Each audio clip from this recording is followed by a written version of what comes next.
Welcome to the History AI podcast, where the past comes alive with facts, anecdotes, and a dash of humor. Here are your hosts, Chuck and Marco. Welcome to the History AI podcast. I'm Chuck. And I'm Marco. Today, we're diving into the remarkable life of Ronald Rosser, a true American hero. That's right. From his early life to his heroic acts in the Korean War, Rosser's story is one of bravery and dedication. And let's not forget his ability to dodge more than just bullets, but also the odd curveball life threw at him. Let's kick things off with Ronald Rosser's early years. Born in Columbus, Ohio, on August 24, 1929, Rosser was one of 17 children. Can you imagine that, Marco? 17. 17? I can barely manage being the uncle for all of your children, Chuck. The Rosser household must have been bustling with energy. Absolutely, Marco. And it wasn't just full of people, it was full of love and patriotism. His family had a strong military tradition. In fact, his father served in World War I, and many of his brothers served in World War II. Talk about a legacy, Chuck. It seems like serving the country ran in their blood. Indeed, it did. Rosser grew up during the Great Depression, a time that was tough for most American families. Despite the hardships, his family remained close-knit and resilient. That's the kind of upbringing that forges real character. I bet those early experiences shaped Rosser into the hero he later became. You're right, Marco. But it wasn't just his family's military background that influenced him. The loss of his brother, who died while serving in the Korean War, deeply affected Rosser. It was a pivotal moment that led him to re-enlist in the army. Losing a sibling is heart-wrenching. It's clear that his brother's sacrifice played a significant role in his decision to fight. Definitely. And it's this combination of family tradition, personal loss, and a strong sense of duty that set the stage for Rosser's remarkable journey in the military. Now, let's set the stage for the era Ronald Rosser lived in. The mid-20th century was a period of immense change and turmoil, wasn't it, Marco? Oh, absolutely, Chuck. Rosser's early years coincided with the Great Depression, a time when economic hardship gripped not just America, but the whole world. And then came World War II, reshaping global politics and society. By the time Rosser was a teenager, the world had witnessed one of the most devastating wars in history. That's right. And let's not forget the Cold War, which began shortly after World War II. The world was essentially divided into two. The Western Bloc led by the United States and the Eastern Bloc dominated by the Soviet Union. This was also the time when the Korean War broke out in 1950, a key conflict during the Cold War era. It was in this context that Rosser would make his mark. And amid all these global events, America was experiencing its own transformations.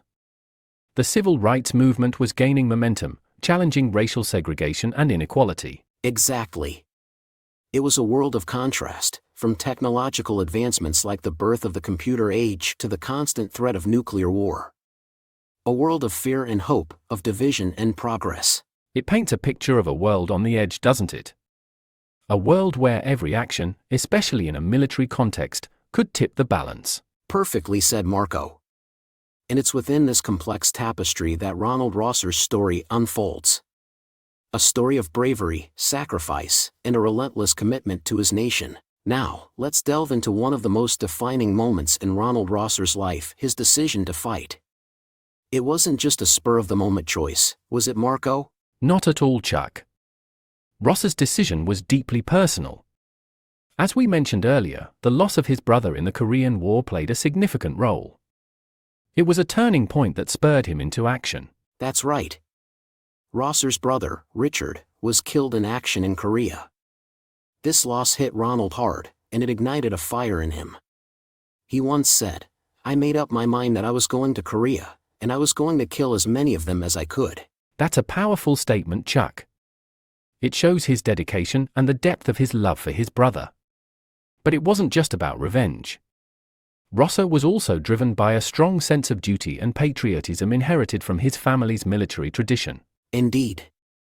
He first served in the army right after World War II but left in 1949. However, after his brother's death, he re-enlisted, determined to fight in Korea. He wanted to honor his brother's memory and serve his country in its hour of need. That's a level of commitment and bravery that's hard to fathom. Rosser knew the dangers he was walking into, yet he went anyway. That speaks volumes about his character. Absolutely, Marco. His decision was not just a response to a personal tragedy but also a reflection of his deep-seated values and his unwavering resolve to stand up for what he believed in. And as we'll see, his actions in Korea were nothing short of heroic. Now, let's dive into Ronald Rosser's military service, particularly his time in the Korean War. It's a story of extraordinary valor, isn't it, Marco? Absolutely, Chuck. After re-enlisting in the army, Rosser was assigned to the 38th Infantry Regiment, part of the 2nd Infantry Division. And it wasn't long before he found himself in the thick of the action. That's right. The Korean War, often called the Forgotten War, was anything but forgettable for those who fought in it. The conditions were brutal, extreme cold, rugged terrain, and fierce enemy forces. And Rosser was right in the middle of it. His first taste of combat was in the fierce battles in the hills of Korea. The fighting was intense, with close quarters combat and heavy enemy fire being the norms. One of the most notable moments of his service was in January 1952. His unit was involved in a mission in the heart of enemy territory, a hill known as Hill 180 near Pongili. That's an infamous battle, Chuck. Rosser's platoon faced heavy resistance. They were tasked with taking out enemy bunkers at the top of the hill. It was a daunting task, given the well-entrenched enemy positions. But Rosser, he didn't hesitate. He charged ahead, leading his men with courage that seemed to defy reality. He single-handedly assaulted multiple enemy bunkers, using every weapon at his disposal. It's like something out of a movie, Chuck. He used his rifle, grenades, and even his bare hands in close combat. His action saved many lives that day and turned the tide of the battle. For his bravery, Rosser was awarded the Medal of Honor. His citation reads like a testament to his heroism. It states, while fighting alone, he continued to charge enemy positions, killing at least 13 of the enemy. That level of bravery under fire is almost unimaginable. But for Rosser, it was about doing his duty and protecting his fellow soldiers. Exactly, Marco. His service in the Korean War was a testament to his character and his unwavering dedication to his comrades and his country. Speaking of character, Chuck, let's move on to the remarkable story of how Ronald Rosser earned his Medal of Honor. It's a tale of heroism that deserves to be told in detail. Exactly, let's talk about the events that led to him receiving the Medal of Honor. This is where Rosser's story takes a turn from impressive to downright legendary, Chuck. It was January 12, 1952, a cold, harsh winter day in Korea. His company was part of an assault on a heavily fortified hill, held by a large number of enemy troops. The terrain was treacherous, and the enemy was well entrenched in bunkers at the top of the hill. Rosser's unit faced a wall of fire as they tried to advance. Casualties were mounting, and the situation was looking grim. That's when Rosser stepped up. Seeing his unit pinned down and suffering heavy losses, he decided to take matters into his own hands. Armed with a carbine and a clutch of grenades, he charged ahead, straight into the enemy fire. He moved from bunker to bunker, attacking with a ferocity that stunned both his comrades and the enemy. He cleared bunker after bunker, showing incredible bravery. But his actions weren't just about taking down the enemy. He was also there to rescue his fallen comrades. Yes, in between assaults on enemy positions, he made several trips back across the fire-swept terrain to drag wounded soldiers to safety. His disregard for his own safety was astonishing. Despite intense enemy fire, Rosser single-handedly killed at least 13 of the enemy. His actions not only saved many of his fellow soldiers but also played a crucial role in the success of the mission. For his incredible bravery and selfless actions that day, Ronald Rosser was awarded the Medal of Honor. The citation noted his dauntless courage and gallantry, and rightly so. It's a story that exemplifies the highest ideals of bravery and heroism in combat. Rosser's actions that day are a testament to his character and his extraordinary dedication. And that, listeners, is the kind of heroism that earned someone the highest military honor in the United States. But Rosser's story doesn't end there. Now it's time to delve into another chapter of Ronald Rosser's military journey, his service during the Vietnam War. This was a different battlefield, but Rosser's bravery remained consistent, didn't it, Marco? Absolutely, Chuck. After his heroic actions in Korea, Rosser didn't just rest on his laurels. He re-enlisted again, this time to serve in the Vietnam War, a conflict that was vastly different from the Korean War in many aspects. That's right.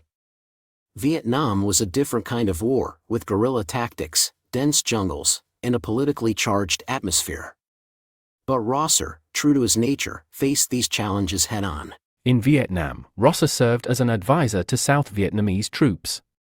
This role was crucial, as it involved not just combat, but also training and guiding the South Vietnamese forces. His experience in Korea made him an invaluable asset.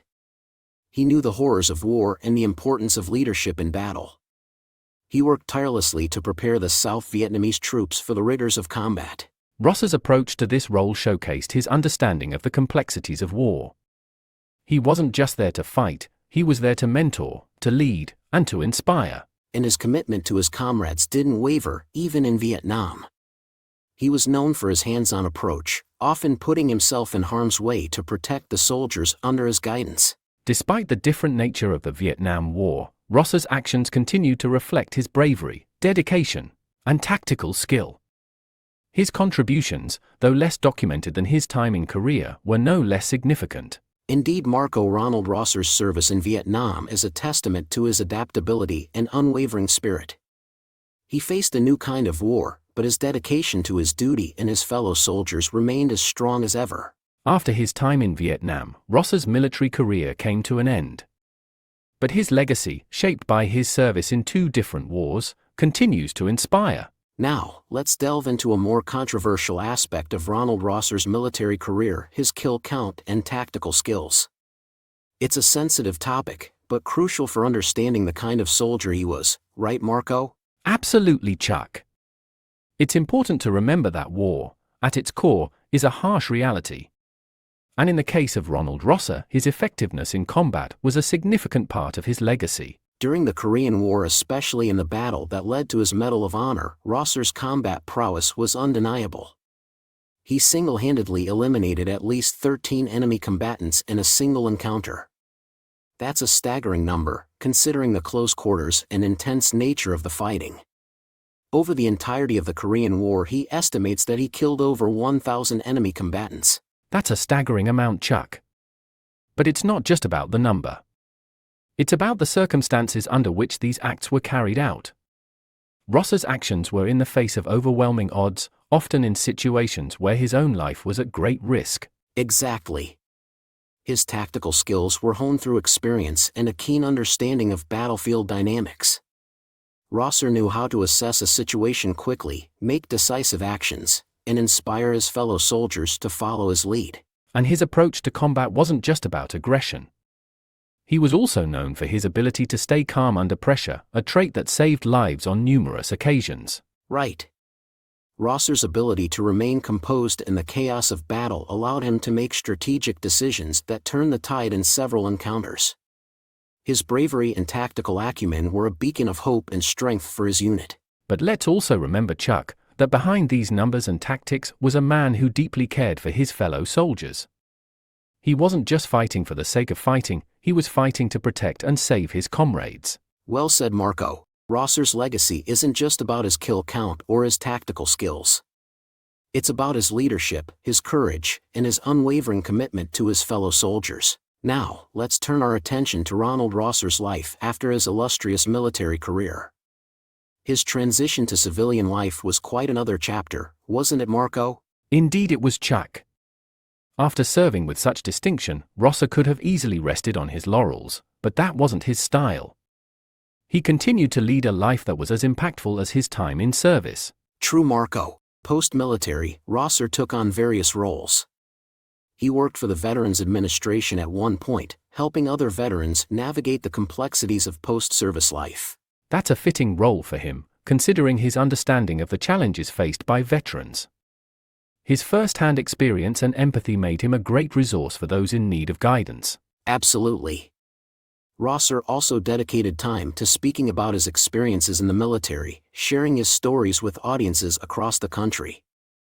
He believed in the importance of remembering the sacrifices made by soldiers and the realities of war. And he didn't just talk about war. Rosser also spoke about peace and reconciliation. He understood the complexities of conflict and the importance of moving forward. Indeed. Rosser's post-army life was marked by his continued dedication to service, be it helping veterans, educating the public, or advocating for peace. And let's not forget Chuck. Rosser was also a family man. He dedicated himself to his family, just as he had to his country. A true hero both in and out of uniform. Ronald Rosser's post-army life was a testament to his character, a man of honor, compassion, and unwavering dedication to helping others. It's clear that Rosser's impact extended far beyond his military exploits. His contributions to his fellow veterans and his community are a significant part of his legacy. Absolutely, Marco. His death marked the end of an era, didn't it, Marco? Ronald Rosser passed away on August 26, 2020, just 2 days after his 91st birthday. His death was not just the loss of a decorated war hero, but also the fading of a living piece of history. Rosser's death was felt deeply, not just by his family and friends, but by the entire nation. He was remembered and honored by military and civilian leaders alike for his extraordinary bravery and service to the country. But Rosser's legacy goes far beyond his military accolades. He left behind a legacy of resilience, courage, and selflessness. His actions in combat and his advocacy for peace and veterans' rights speak volumes about the kind of man he was. Absolutely, Marco. Rosser was a man who faced the horrors of war but never lost his humanity. He showed us what true bravery looks like, not just the courage to fight, but the courage to care for others, even in the darkest of times. And let's not forget the impact he had on future generations. His story continues to inspire soldiers and civilians alike. It's a reminder of the sacrifices made by those who serve and the importance of integrity and dedication. Indeed, Marco Rosser's story is one that will be told for years to come. It's a story that teaches us about the complexities of war, the power of the human spirit, and the enduring value of service. As we close this chapter on Ronald Rosser's life, we remember a man who was not only a hero in the traditional sense but also a beacon of hope and inspiration. To our listeners, we hope this episode has given you a deeper understanding of Ronald Rosser's life and legacy. A man whose courage and commitment continue to resonate. Definitely. And now, for a bit of levity, did you know Rosser once joked that the only reason he survived was that he was too stubborn to die? That sounds about right. A true fighter till the end. Well, that wraps up our episode on Ronald Rosser. A true American hero whose story deserves to be remembered and told. Thanks for joining us today. Don't forget to subscribe, rate, and share the History AI podcast. Your support helps us keep bringing these incredible stories to life. Until next time, keep exploring history.